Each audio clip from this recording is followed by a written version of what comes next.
even more tech issues for the Department of Veterans Affairs, and the president names his pick for the Air Force Vice Chief of Staff. All of that and more, today, September 7th, 2023. Good morning, Early Birds. I'm Jonathan Lehrfeld, and this is the Early Bird Brief, produced by Defense News and Military Times. First up, more technical problems have plagued the Department of Veterans Affairs' online disability claims filing process. VA officials acknowledged additional technical problems yesterday that affected tens of thousands more veterans than previously reported. The report raises new concerns about the reliability of the system. The news comes less than 2 weeks after VA leaders announced that about 32,000 disability claims were lost in the computer systems for several months or years because of similar glitches. Yesterday's announcement includes nearly 57,000 additional cases. Most involve veterans who tried to add or remove dependents to their existing disability claims. Those moves could have changed their monthly payouts by several $1,000s a year. And about 900 individuals who filed disability case appeals since late July were unable to access proper paperwork. That's because of a software mistake introduced during a website update. Department leaders said both newly discovered glitches are being addressed and promised a full review of all VA.gov processing systems. Officials also said that veterans whose cases were delayed by the mistakes will have their cases backdated to the days when processing should have begun. The dependency claims mistakes represent about 7% of all such cases filed in the last 12 years. The appeals cases caught in the other glitch represent almost 75% of the appeals filed through the online portal in the last 6 weeks. The 32,000 delayed disability compensation claims announced last month are an even smaller fraction of the department's caseload. But the discovery of year-old technical issues compounds existing concerns about the VA's long-term software management plans. Congress has leveled harsh criticism at VA leadership for delays with its new electronic health record system. That's a 10-year, $16 billion project that has been repeatedly stalled because of similar glitches. Because of other technical problems with the online case filing system, numerous veterans were booted when trying to apply for retroactive PACT Act benefits ahead of a deadline in August. Officials had to extend the deadline by 4 days so vets could access the needed forms. Veterans with questions about pending disability claims can call the number listed in the story on militarytimes.com for more information. Another important story, a federal judge handed down the longest sentence among the more than 1,100 Capitol riot cases. Former Proud Boys leader Enrique Tarrio was sentenced Tuesday to 22 years in prison. Prosecutors described him as the ringleader of a plot to use violence to overturn the election loss by Donald Trump against President Joe Biden. They sought a 33-year prison sentence. Tarrio pleaded for leniency. He described January 6, 2021 as a, quote, national embarrassment. He also apologized to the police officers who defended the Capitol and lawmakers. And Tarrio vowed that he is done with politics. His sentence tops the 18-year sentences Oath Keepers founder Stuart Rhodes and one-time Proud Boys leader Ethan Nordean each received. Here's the interesting part, though. Tarrio wasn't in Washington, D.C. when Proud Boys stormed the Capitol. He was arrested in the nation's capital 2 days before the riot, and he complied with a judge's order to leave the city after his arrest. But prosecutors say Tarrio organized and led the Proud Boys assault from afar. They used social media posts and messages exchanged by the Proud Boys to argue their case. Tarrio's lawyers denied the Proud Boys had any plan to attack the Capitol or stop the certification of Biden's victory. They argued that prosecutors used Tarrio as a scapegoat for Trump. The judge agreed with prosecutors that the Proud Boys' crimes could be punished as terrorism, but he ultimately sentenced the Proud Boys to prison terms shorter than what prosecutors were seeking. Tarrio is the final Proud Boys leader convicted of seditious conspiracy to receive his punishment. In other news, President Joe Biden nominated the next Air Force Vice Chief of Staff. For more on this, senior Air Force Times reporter Rachel Cohen joins the episode today. So, who did President Biden tap for this role, and can you tell us a little bit more about them? His name is Lieutenant General Jim Slife. He is currently the Deputy Chief of Staff for Operations.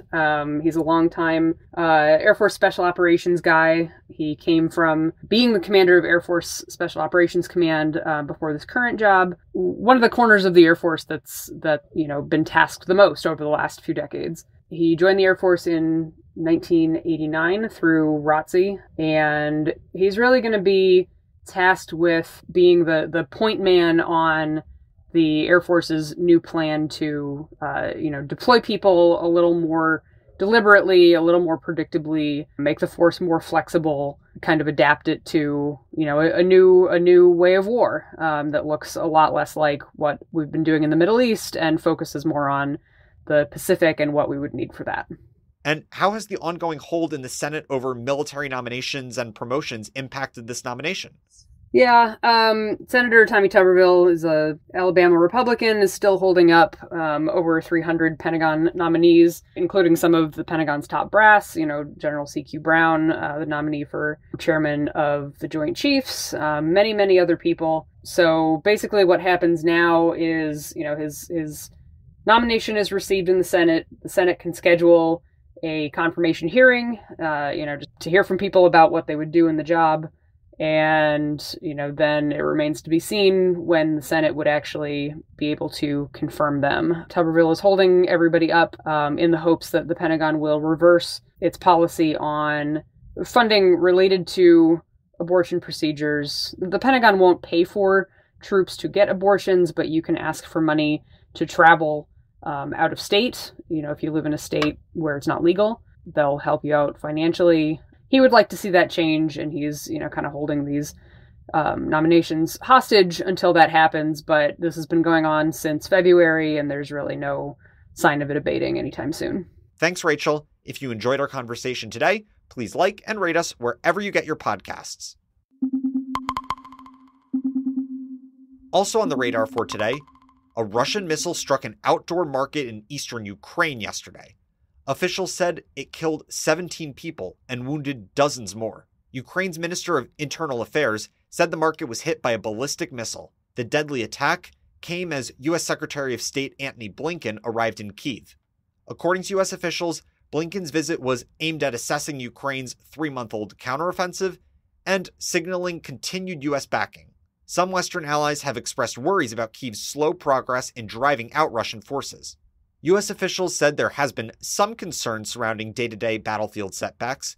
However, they are still generally encouraged by Ukraine's handling of the military situation, particularly its air defense capabilities in knocking down Russian drones aimed at Kyiv.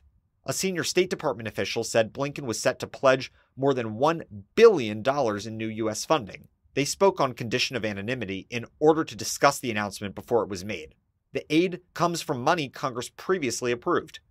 Officials told the Associated Press that it will include nearly $805 million in non-arms-related aid for Ukraine.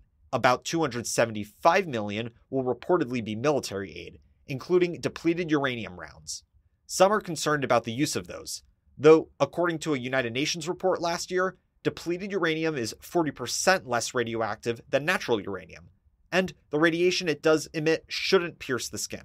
President Joe Biden has requested another $21 billion in military and humanitarian aid for Ukraine for the final months of 2023.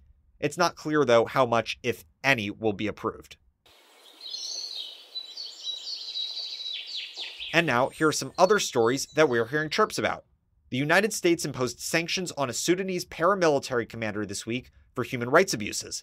These are the first sanctions targeting an individual and made public by the U.S. since the conflict in Sudan started months ago. The United Kingdom announced it will declare Russia's Wagner mercenary group a banned terrorist organization. The UK said the group remains a threat to global security even after the death of leader Yevgeny Prigozhin.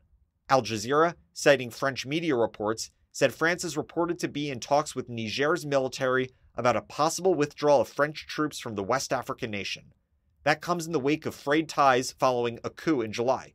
And Fox News is reporting that the Coast Guard arrested a Florida man off the Georgia coast.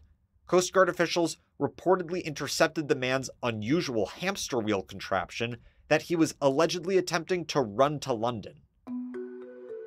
And on this day in history, in 1940, Nazi Germany began its months-long blitz of Britain with the first air attack on London during World War II.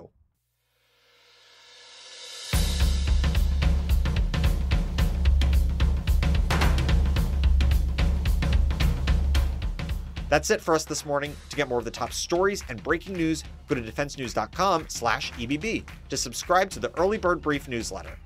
Please give us a like, rating, and a comment wherever you get your podcasts, and be sure to follow us on social media @Defense_News and @Military Times. The Early Bird Brief is hosted by me, Jonathan Lehrfeld, and produced by Simone Z. Perez. Today's episode features stories by The Associated Press, Leo Shane III, Rachel Cohen, and Noah Robertson. Our editor-in-chief is Mike Bruce. Have a great day.